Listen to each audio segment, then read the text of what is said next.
Hey everyone, you're most welcome to this new podcast series of this Rax Riches. Today we have an amazing guest and business mentor who is going to share with you that uh, how coaching business and this entrepreneurship has evolved throughout the last 30 years. And she has been into this coaching and entrepreneurship world for the last 30 years. She has been guiding a lot of young entrepreneurs out there and who has been into the business. So, dear guest, you're most welcome on the show. Thank you. It's a pleasure to be here. I'm so excited to be doing this internationally with you. Perfect. That sounds interesting. So, people are out there. They are super excited to know a little of your intro so that they get to know more about. Yeah. So, do you want me to just tell you a little bit about how I Right. started? Right. Yeah. So, I've been coaching way before coaching was a thing. Um, Back then, we called it consulting mostly, but I did a lot of coaching. I started in marketing and back in the time where you actually would take a flyer and post it on a bulletin board at a grocery store, that doesn't happen in the United States anymore. I don't know about the rest of the world, right? I kind of miss those days a little bit. I don't want to sound old, but there was something about just personal connection, right? Right. And and at the time, I was doing marketing, and this part of marketing, you have to help people understand who their niche is, who their market is. How do you find your clients? How do you sell your clients? Right? All the things we talk about now is business coaching and business mentorship. Back then was just like, how do you sell more and how do you market to your clients? So I've been doing this my whole career in different ways.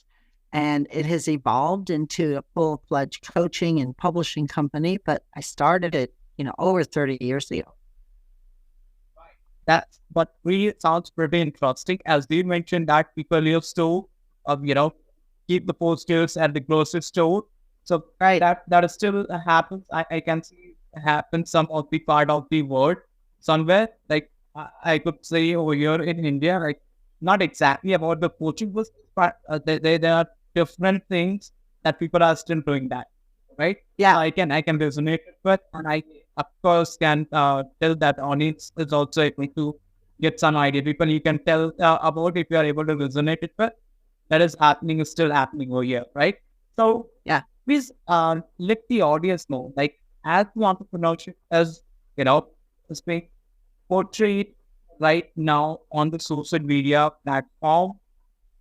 Was it something like that back then, back 30 years or 20 years ago? Yeah. So great question. This is when I work with clients, I ask them to think about how their grandparents and great grandparents might have interacted to get more business. So let's pretend you had a corner store or you still have a corner store. You would go out and meet people. You would greet people when they come in. You'd have a conversation. You'd say, hi, how are you doing? Right? You might go to local networking groups. You might go to, in the US, it's the Chamber of Commerce, like whatever business function you might have around the world. You would meet people. You would go to coffee shops. You go out and about. The only thing that's really changed is you do that through social media. And what people think is they're supposed to blast, blast, blast on social media. But if you step back and make a connection first and think about you're doing all those things that you used to do years ago before the internet, connecting with people, introducing yourself, saying, hey, what do you do? This is what I do. And have a conversation. If you just bring that to social media, you'll have much more engagement and much more traction in finding your clients and building your business that way, rather than just post all the time. Right. I really like that point. Like as you mentioned today, as people say that thing, if you have to get the client, you have to reach out to a lot of people on social media. And you mentioned that it was not something like that, but people used to reach out to people and have human to human connection and talk Right. about their song. Yeah, it's the Like, same thing. We think it's different, but it's all the same, right? It's about connecting with people who need what you have. And it's also you finding the people that you want to buy from who have products and services that you need, right? Because we all want to do business with people we know and love. So if I need to get my car fixed, I'd rather go to someone I know than someone I don't know. It's just, right, right? right, right. That's something true, right? So now, even I mean, there are a lot of changes that has happened since you mentioned that you have paid into the sales and marketing as well, right? So what is the transition that has happened? Like how it has changed when it comes to marketing and sales? So a lot has changed because it's all online, right? So it seems like it's all online. It's not all online. And that's what people forget.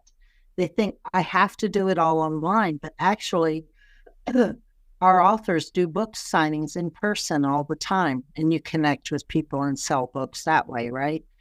So it's not always online. However, there's a tremendous opportunity that we didn't have before to reach more people. And now you sort of have to have a website, or you have to have a good LinkedIn page or a website or somewhere people can go look you up, right? The other thing that's changed is not everybody is used to using the telephone anymore. They may, but they're texting, they're not on the phone, right? Right. Not everybody is used to going out and networking in person now, because the people who are younger and maybe were in college during COVID, they didn't get that interaction. And so they're not as good at it as older people who had to do all of that. So some of those social interactions are more difficult for some people. And so the internet becomes really safe, a safe place to go put yourself out there and explore who you are. The thing that's changed the most, though, is the opportunity to reach a lot of people, like hundreds of thousands of people is there. You couldn't do that before.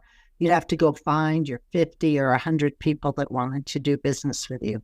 Now the opportunity to reach hundreds or millions of people is there. We think that we need to reach all those people to run our business. We think we have to be huge. We think we have to have 1 million followers on TikTok. Right.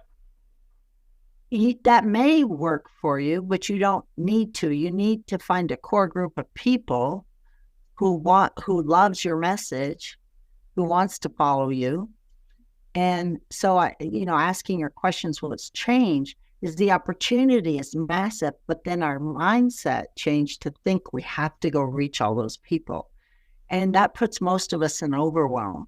Like, how am I going to go get 1 million followers on TikTok? I don't know how to do that. Well, we don't need to. We need to find the place where our audience hangs out. And in my case, it's mostly Facebook, some on LinkedIn, some on Instagram. I've played with TikTok, but my people probably aren't there as much, right? I have probably more. I mean, they're there. I go look at TikTok, but not as much because my professional people are usually more Facebook and LinkedIn. So you figure out where your people are. That hasn't changed. That's the same as it's always been. You figure out what they're looking for and what they need, and then you engage with them. So none of that has changed. What changes our mindset. We suddenly have to be on 10 social media platforms. We have to do them all. We have to be big. We have to put content out every day. And I don't think that's true for everybody. Okay. Right. So you're saying that we don't have to be there at a lot of places. We just need to understand where our prospects are hanging out. Right? Right. Right. So you mentioned one thing, that we don't have to have a lot of people to do the business with. So when you say this, so can you please mention the point over here? How do people stand out that they feel that now they don't need a lot of customers. Yeah. So I want to clarify something. If you're selling a $9 product or a $20 product in the USA, you're going to need a lot of people to buy that to make enough money to keep your lights on. So it depends a little bit what you're selling. You're either going to have a lot of people buy something for not very much money, or you're going to have fewer people that buy something that costs more, right, to keep your business going. So I just wanted to clarify that. So it depends on what you're selling and what your goals are. Standing out from the noise and the craziness on the internet is not an easy task. So here are the things I suggest. Be really super clear on your message. Like, don't be all over the place. Don't be sometimes saying, I'm a life coach, I'm a business coach, I'm a book publisher, I do astrology readings. Sometimes I can teach you how to be a good parent. Like, your audience will get confused. It's too many things. Choose your lane and get really good at it so that you can give good quality content, good information, connect with your people, and they know you know what you're talking about. So choose your lane and stick with it. And then, and this is so easy and so hard. You have to be you. You have to trust who you are.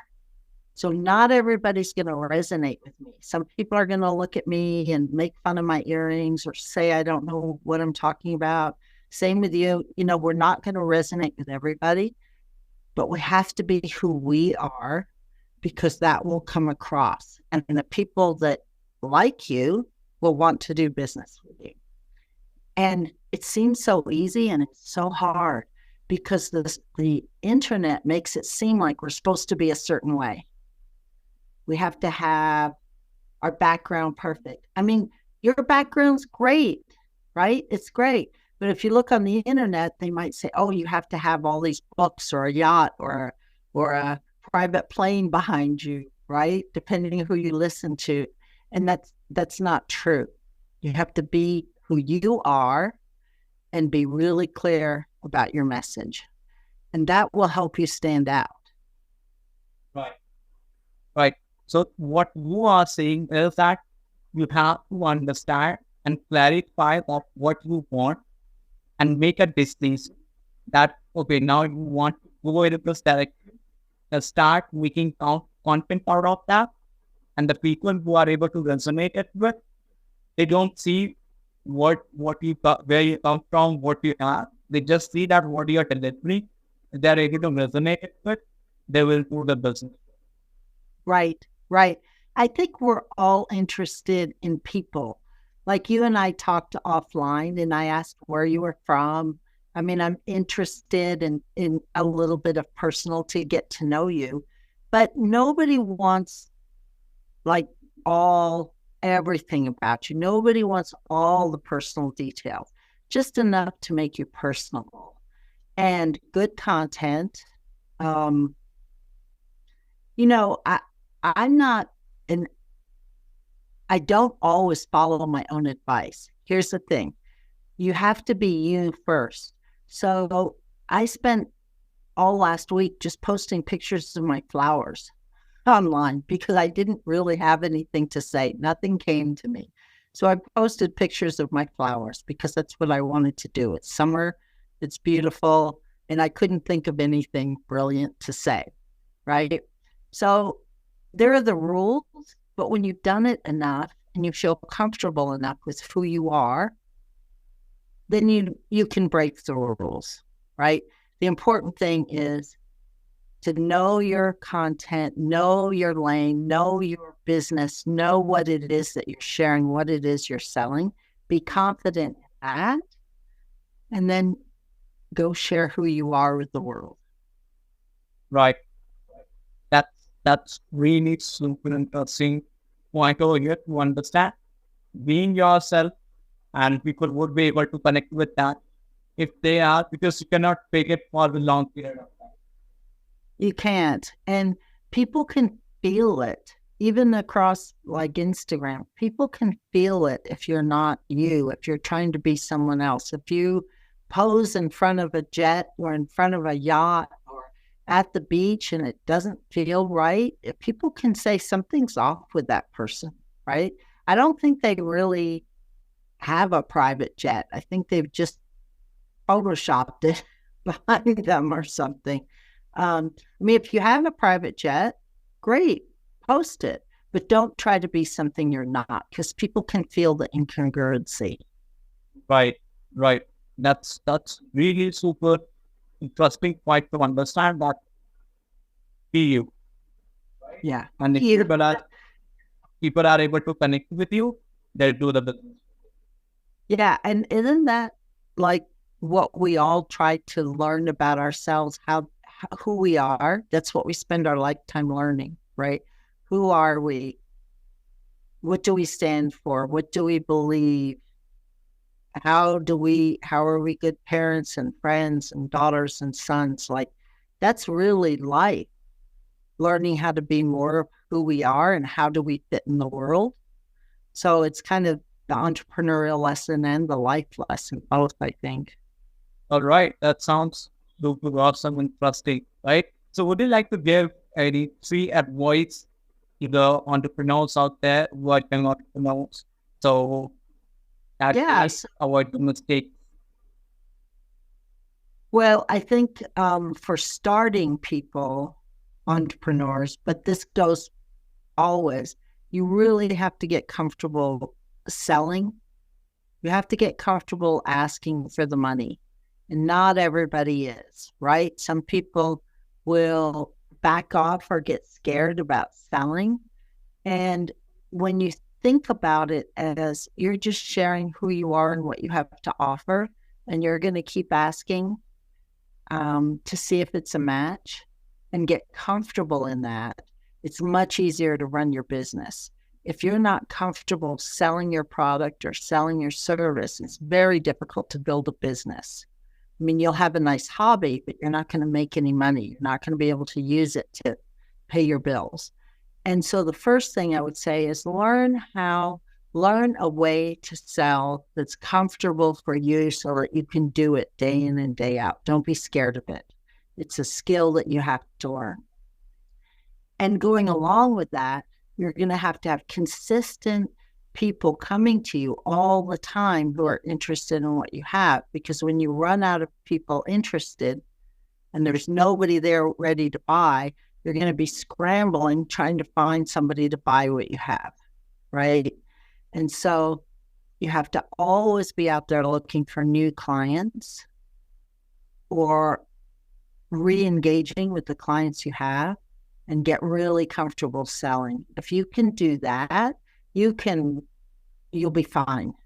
You'll be fine. That's where most people, I mean, as you grow, I was going to say that's where most people fall down. As you grow, you need systems, you need good customer service. There's all the other things that you need for your business. And you want to implement all those things.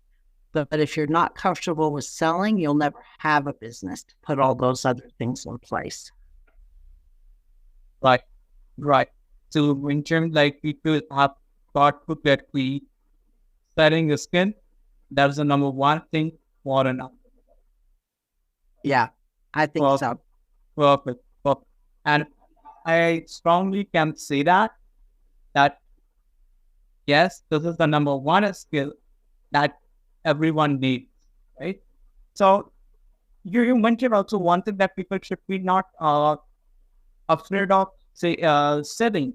So is there any specific reason that you want to share with people that how they should be making the sales or something? Any tip you would like to give? So I think most people are just scared about what they charge or how much to charge. So a couple of hints are write it down. And then when you're talking with someone, you say, oh, let me get my pricing. And you just pull it up and you read it.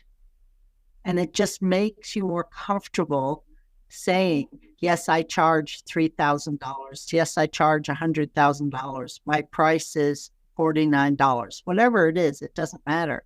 If it doesn't come out of your voice and you stumble and you say, well, last year I charged, and you stumble over it, just write it down and read it. Say, oh, here's my pricing sheet. Yes, this is my current price sheet, and just read it, and then you won't stumble.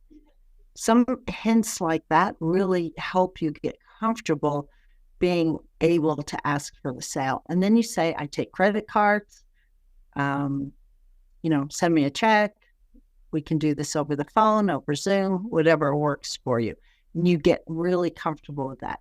When you think about the fact that you have something other people really need and want to buy from you, it's not pushy, right? So I don't know how much of this is cultural, depending where you live and where I live, but sometimes it comes across as being really pushy if you sell. And some new entrepreneurs don't want to come across as pushy. It's not being pushy. You're just sharing what you have. This is what I have. This is what I do. I'm just sharing it. Think about your great grandparents at the corner store, or maybe still at the corner store, and they're saying, I have hot dogs on sale today. It's probably a bad example. I have Coca-Cola's on sale today. Would you like to get 6 instead of 1? Because that's just sharing what you have. And the other person will say yes or no. It's not being pushy, right? It's just sharing. And so you have to take that into what we're doing today, especially if you're selling a service or coaching, because it feels so personal. It's like they're buying me. Do I have value because I'm a coach or I'm selling some service? And it's just your price. It's just what you're sharing. Right. That sounds super interesting, right? And people just write in the comment section what exactly you learned out of this conversation. Where do people find you? Like, where people can find you? Yeah, so I'm at michellecoaches.com. That's Michelle with 2 L's, coaches.com. And I've got my social up there. I've got a free gift. I have a gift on how to do purpose and profit together. So if you feel like you really want to be in your purpose, I have a whole gift on that. I have a gift about writing your book, and it's all there online at michellecoaches.com. Right. Perfect. So people do go on Google, type in michellecoaching.com, right? And Coaches. michellecoaches.com. So that you see that how much value is out there with her. And now she is just trying to help the young entrepreneurs out there so that you get a lot of value to make yourself super valuable, right? So that's right. I love doing this. Perfect. So thank you so much. I'm really grateful to the audience who has been watching what's like that with you, and really grateful to my guests as well. Thank you, Michelle, for being over here, adding a lot of value to my audience and sharing the golden nuggets with them. Thank you so much. Oh, thank you. It's been such a pleasure. Perfect.